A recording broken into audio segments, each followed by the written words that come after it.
Melanie समझ के तो नहीं पकड़ा था। इनको हम मतलब पागल कर देंगे। नरेंद्र मोदी रात को नहीं सोता है और उसके बहुत सारे हिडन कारण भी हैं। अमित शाह सो कॉल्ड क्या कहते थे उसको पहले, चाणक्य, और क्या कहते थे, Sardar Patel, where has he disappeared? वो 20 दिन के लिए पार्लियामेंट हाउस में नहीं घुस पाया हो। Why?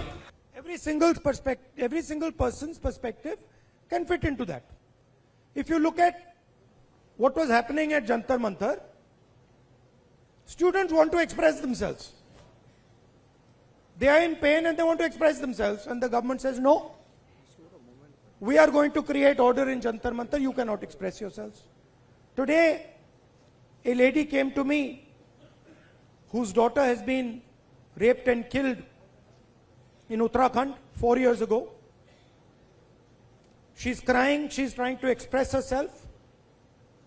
And the system says, sorry, we're not going to allow you to express yourself because it will create disorder if you express yourself.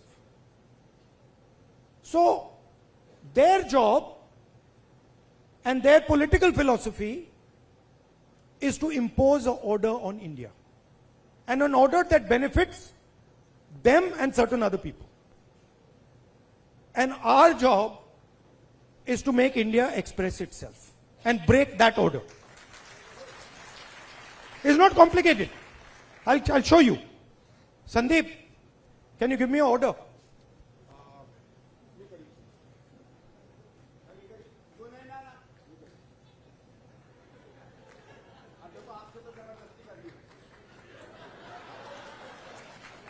This is RSS.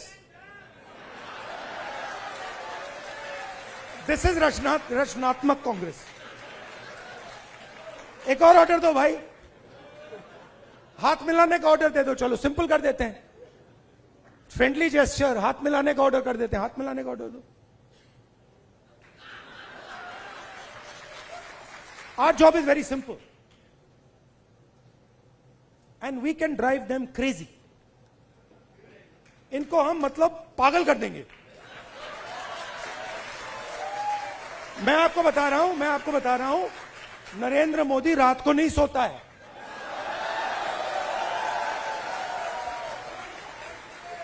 उसके अलग अलग कारण है. उसका एक ऑब्वियस कारण है और उसके बहुत सारे हिडन कारण भी हैं. आपने देखा अमित शाह सो कॉल्ड क्या कहते थे उसको पहले, चाणक्य, और क्या कहते थे, सरदार पटेल, बड़ी बात. Where has he disappeared? वो भाग गया.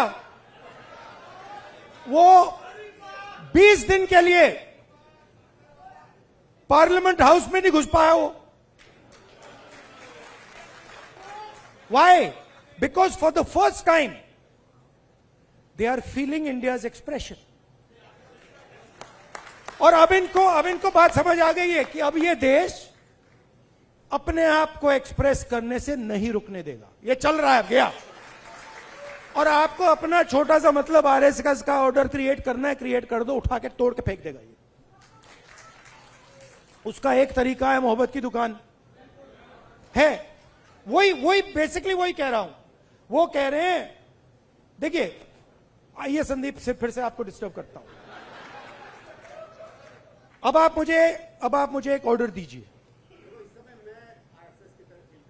हाँ, नहीं, आप एक ऑर्डर दे, एक ऑर्डर दे दीजिए मुझे, कोई भी ऑर्डर. ये क्यों किया मैंने? एक ही कारण है, क्योंकि मैं डर गया. अगर मैं ऑर्डर से डर गया, ऑर्डर देने वाले से डर गया, तो मैं अपने एक्सप्रेशन को बंद कर दूंगा. अगर नहीं डरा, क्यों मैं बंद नहीं करूंगा. मैं अंदर अपने एक्सप्रेशन को मतलब अंदर से गाली दूंगा कि भैया मुझे मतलब ये अच्छा नहीं लग रहा है. But that is an expression of fear. That is cowardice. And frankly, I must tell you, a lot of people in India, and this is something that has disturbed me, a lot of people in India have been behaving like cowards. So many people. They've been behaving like cowards against this cowardly force. Now I can understand if you are fighting the British Empire and suddenly you say, I'm feeling a bit scared. But you're fighting a bunch of jokers. How can you feel scared? You're literally, please understand, you're literally fighting a bunch of jokers, clowns, right? Who have no idea about our philosophy, no idea about our history, right? They're a bunch of clowns. Now, I couldn't say this. I can naturally say this about my friends in the RSS. It's obvious to me. In fact, it's obvious to most people that these people have no understanding of India. Right? Why? Because somebody who cannot connect with India as it is today cannot understand India. To understand India, you can't understand India 3,000 years ago. You have to understand it today, right now. And to understand it today, the only way to understand it today is if you understand its expression. These people, please watch them. Please watch them. I'll show you. Bhaiya, 3-4 of you come here. Abhi. Just come. Just stand like this. Just stand next to him. Just stand next to him. Just come. Stand here. Now do that RSS salute.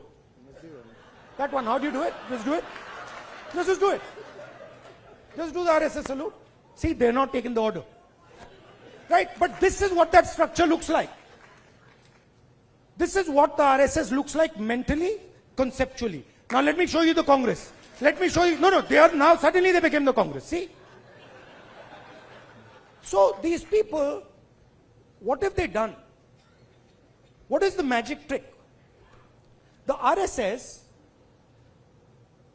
has been utilized, has been captured and been utilized by large capital.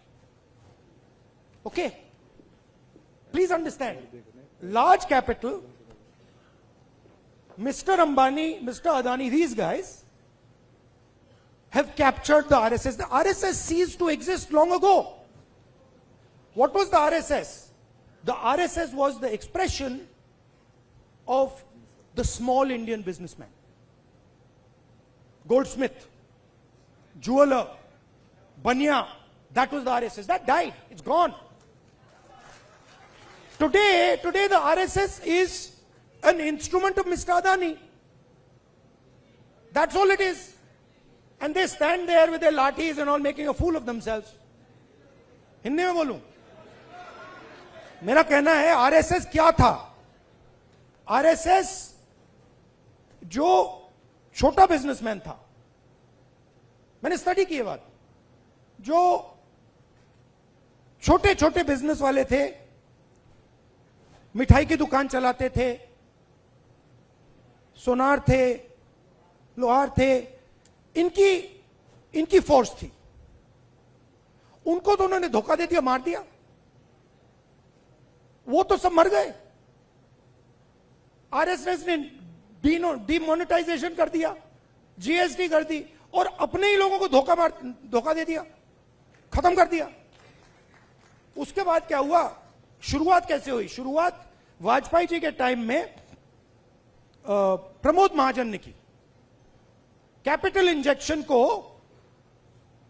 RSS के अंदर उसने डाला, पहला first step. और second step Narendra Modi. Final corporatization of RSS और Narendra Modi. It's obvious. RSS as original force is dead. We are not fighting. They're finished. They're gone.